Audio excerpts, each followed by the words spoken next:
네, 이제 우리가 빌레몬서를 읽게 되는데요. 빌레몬서는 한 장짜리 성경입니다.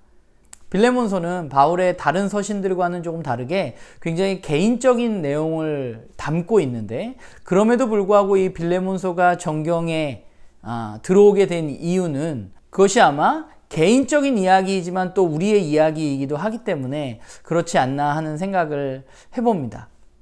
빌레몬서는 바울이 빌레몬에게 편지를 쓰고 있습니다. 그리고 그 편지에는 오네시모라는 사람이 등장을 하게 됩니다. 바울은 지금 감옥에 있는데 그 감옥이 어디에 있는 감옥인지는 사실 확실치 않습니다. 그런데 그는 감옥에서 닫힌 상태에서 빌레몬이라는 사람에게 편지를 쓰고 있는데, 그 편지의 내용이 뭐냐면 오네시모라는 빌레몬의 종에 대한 이야기입니다. 이 오네시모는 빌레몬 집의 종이었던 것으로 보여져요. 그런데 그 오네시모가 어떤 이유에서인지, 빌레몬에게서 그냥 도망친 것인지 아니면 경제적인 어떤 피해를 입혔는지, 그것도 또 여러 가지 의견들이 있지만 어쨌건 이 오네시모가 주인인 빌레몬과 좋지 않은 관계에 있는 것이 분명합니다. 그래서 이 편지의 내용은 바울을 통해서 이 빌레몬에게 오네시모를 종에서 형제로 받아들여 달라는 이야기가 적혀 있는 것이 바로 빌레몬서입니다.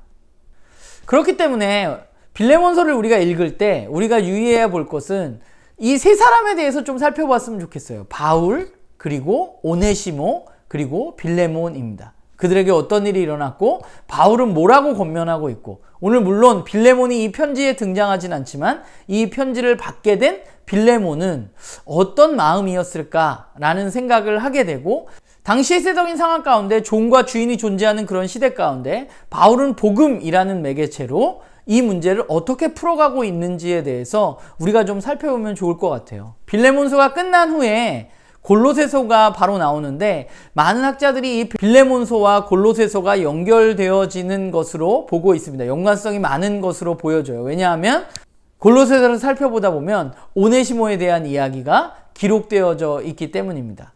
어쨌건 우리가 빌레몬서를 읽으면서 짧은 한 장짜리 이야기이지만 우리가 그 세 인물에 좀 집중하면서 이 빌레몬서 가운데 복음이 어떻게 이야기되어지고 있는지 함께 살펴보면 좋을 것 같습니다.